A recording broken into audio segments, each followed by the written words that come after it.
जिंतूर जागृत हनुमान देवस्थान आणि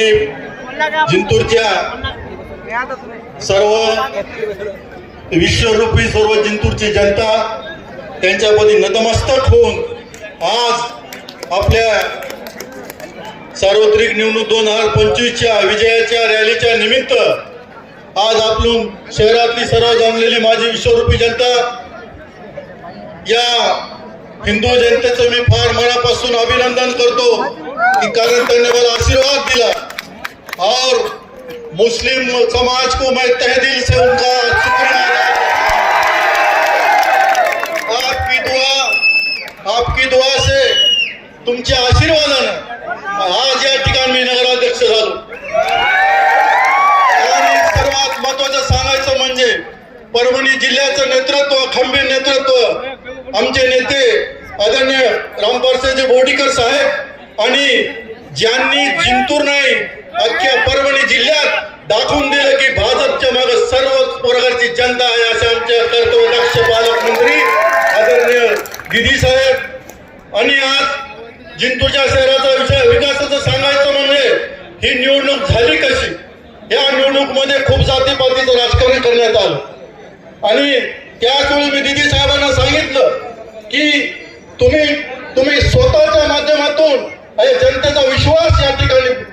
प्रवृत्त करा आणि स्वतः पहिल्या आपल्या परभणी जिल्ह्याच्या इतिहासामध्ये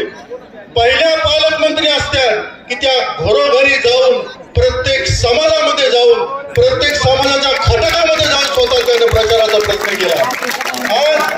पहिल्या पालकमंत्री आहेत की जे जिंतूर शहराच्या पहिल्या त्या मुस्लिम महिलांच्या प्रत्येक घरामध्ये मुस्लिम महिलांशी संवाद साधला, मुस्लिम तरुणींशी संवाद साधला, हिंदू धर्माच्या तरुणांशी संवाद साधला आणि खरोखर त्यांच्या आशीर्वादाने त्यांच्या परिश्रमाने आज ही नगरपालिका भाजपच्या माध्यमातून या ठिकाणी आलेली आहे आणि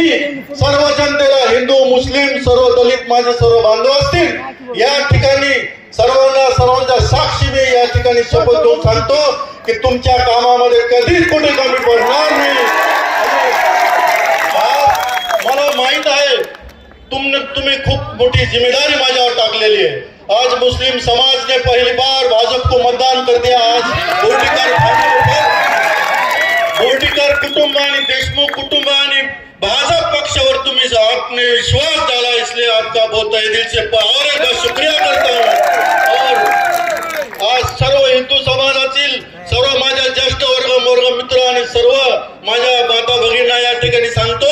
की तुमच्या आशीर्वादानं आज मी जिंतूर शहराचा प्रथम नागरिक बनलो आणि म्हणून तुमची सेवा ही मी ईश्वराची सेवा समजून तुमची सेवा कराल। आणि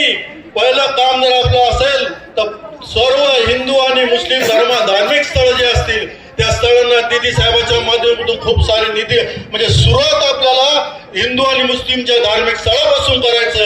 एवढंच बोलतो। आणि येणाऱ्या काळात अशी ताकद आपल्याला आपल्या दिदी साहेबांच्या पाठीमागे ठेवायची, येणाऱ्या काळात पूर्ण भाजप पक्ष म्हणजे भाजपच या ठिकाणी दिसला पाहिजे, दिसलाय असं या ठिकाणी सांगून माझे 2 शब्द संपितो। जय हिंद, जय महाराष्ट्र।